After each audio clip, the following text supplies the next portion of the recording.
A Pluralist Order by Common Man. Chapter 9. The Elephant in the Room. Should we cage the rampaging corporation? In our modern world, the corporation has become ubiquitous. Everyone from governments to religious organizations to your local mom and pop small business have all incorporated their interests. Corporations are demonized by some and deified by others. Can something intrinsically be both good and evil?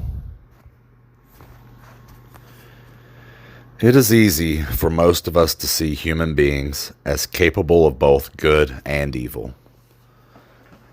However, when it comes to corporations, most of us tend to assume their nature to be all good or all evil.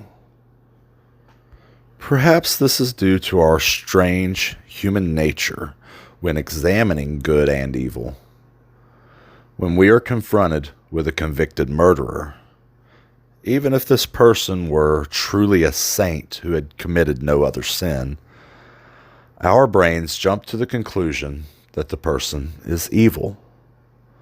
On the contrary, when a firefighter dies saving a life, they will be glorified as a hero. Someone with an intrinsically good nature, when truly the person may have been a serial arsonist and murderer who just happened to never get caught prior to their lone act of heroism. This human defense mechanism clearly has its weaknesses. Unfortunately, it has already been transposed to the corporation. Whether it be by a populist documentary or by a presidential candidate, we usually describe corporations as people. This has the negative effect of allowing us to see some corporations as intrinsically good, and some as evil. Of course, neither is fully true. They are both. For instance, the 2003 film The Corporation compares the institution to psychopathic human beings. The documentary quotes Noam Chomsky as describing corporations to have no moral conscience in order to maximize profits for their owners. In contrast, Mitt Romney had a highly published attempt to humanize the corporation during his presidential campaign. The crowd, in response to a statement on health care, had demanded that corporations pick up the bill. Empathy was clearly heard in Romney's voice, like the love of a parent for a child, when he replied, "Corporations are people too." It seems most people either take one side or the other. The corporation, as an institution, is either the tide that raises all ships, or a succubus leeching the lifeblood of our souls. Is there not a more practical approach to looking at the corporation? Yes, we must simply treat them as individuals. Like with human beings, it is a mistake to resort to stereotypes and throw a blanket over all of them. Some are more good than evil, some more evil than good. All have done both, but few are murderers or heroes. Admittedly, it is very hard to view the corporation objectively in a time so dominated by corporate entities. Most of the infrastructure we use is funded by or built by corporations.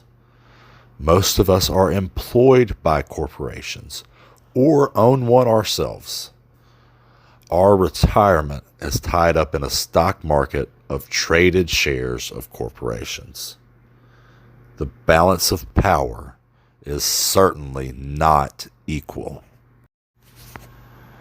In the days of monarchy, many were afraid to criticize even a foreign king, because that criticism could undermine the nature of monarchy as an institution, thus potentially harming their own patron king. The individual may or may not believe his own king to be good or evil, but damaging his patron monarch would certainly harm his or her own individual livelihood. Much the same is true today. The only people willing to criticize the corporation are those who are willing to see the entire institution destroyed. Therefore, as global citizens, we must attempt to discern between the most blatant positive propaganda on one side and the most vile demonization on the other. We must balance these two ends of the spectrum. We must find an approach that provides a pragmatic fulcrum to these extremes in order to determine the boundaries for debate. We must do so in order that we may compromise in regards to the institution. Truly a difficult task. So how do we do so?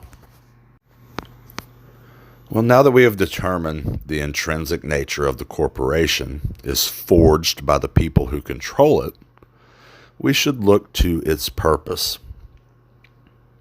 In the United States, the corporation began with a very narrow legal mandate. Any corporation founded was required to perform a function that was determined to be for the public good.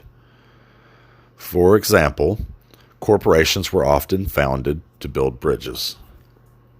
The corporation was chartered, raised capital to build the bridge, and then operated it as a toll bridge for a specified time frame. This time frame was usually based on a reasonable estimate of how long it would take the investors to recoup their initial investment and earn a reasonable profit. Market economics would then determine the enterprise's successfulness.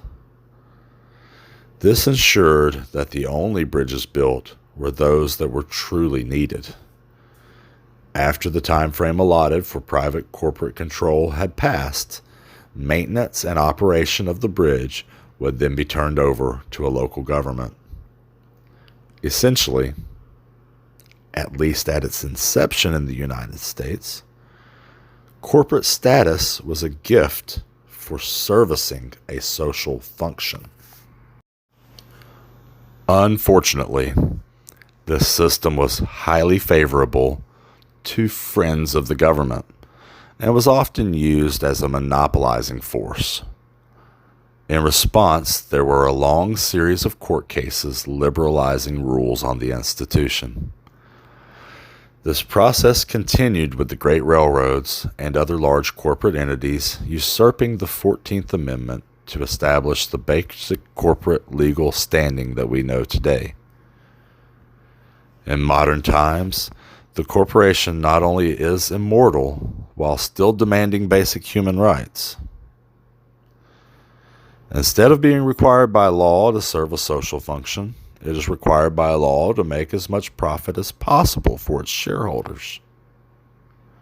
Clearly, the legal standing of the corporation, and thus its functional capabilities, has changed dramatically in only 150 years. What do the authors of Why Nations Fail have to say about the corporation? Is it an inclusive institution or an extractive one? The authors, who mostly avoid the elephant in the room, only discuss the institution and its implications in a cursory manner. First, they speak of the corporation's modern beginnings with the British and Dutch East India companies. These entities were clearly an extractive tool of the colonial powers, but also inclusive for their shareholders in building wealth, which in turn builds political clout. Thus, from the beginning, the authors point towards the corporation as having a dual nature, but not just in good and evil, also in capability of extracting from some while including others.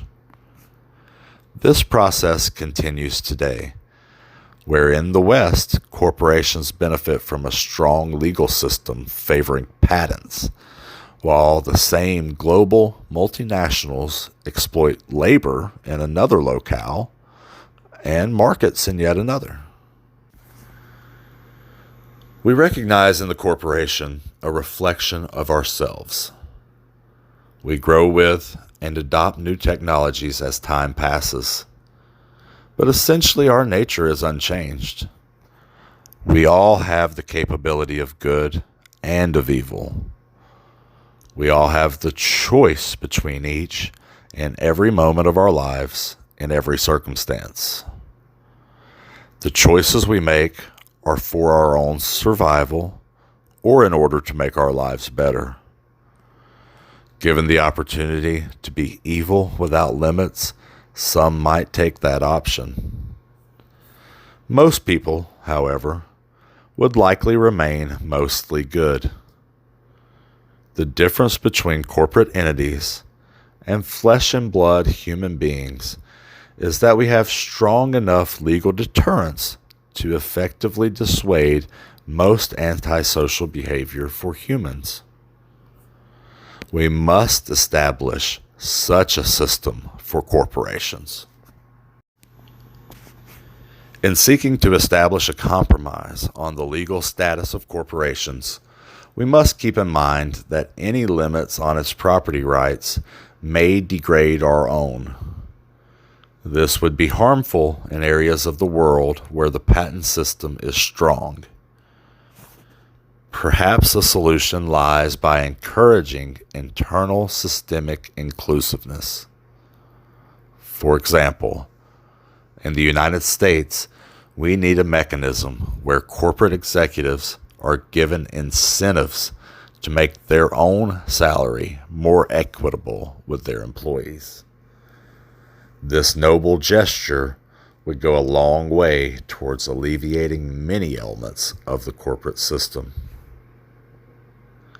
If these same executives would go one step further and promote localism in governance, their employees would be empowered politically. Once empowered politically, they are much more likely to join the move for more integrated global economies. If those in power do not make such a move, it will be forced upon them, sooner or later, with little or no mercy. So what does this mean? It means that the government bureaucracies which oversee corporations must gain their power from the local level. Whether this means we tear apart alphabet agencies like the EPA or the FDA at the national level and recreate them at the local level, or perhaps we just decentralize the current agencies. Either way, those are decisions for the people. Different nations will have different approaches, and the United States could allow for various local approaches. This particular change would be dependent on our change to the tax code. The new tax code, which keeps the revenue at the local level, is the key to all future changes. Perhaps these agencies can also find their own rule of 10 with which to be regulated and operated. It is your choice. Should we cage the rampaging elephant? Even Milton Friedman said, "Of course I'm troubled by multinationals, because what you want is a world full of small companies. The question is not that, but what are your alternatives and how do you promote such a world? It can easily be agreed upon. If the elephant should not be caged, it must not be on the rampage. Perhaps the capitalist elite will heed this warning from Friedman. His statement makes it clear that large multinationals are the most damaging of institutions to capitalism, their own base philosophy, in that they prevent competition. Can the elephant behave itself? Corporations, especially in the case of large multinationals, limit competition in various ways. First, and most problematic, they do so by traditional monopolization techniques. Secondly, by paying employees a standard wage. This standard limits productivity in that there is no incentive for any one employee to work any harder than any of their coworkers. Surely multinational corporations are not seeking to destroy the very economic system that they benefit from themselves. Yet, these two flaws fundamentally degrade the system. Both corporate executives and the common person should be eager to combat and correct these flaws. In conclusion, the dualistic or human nature of the corporation makes dealing with the institution difficult. We shall take off our blinders and no longer see only good or only evil. We must combat the deficiencies of the system. Let us experiment with new ways forward, peaceably, in our own communities.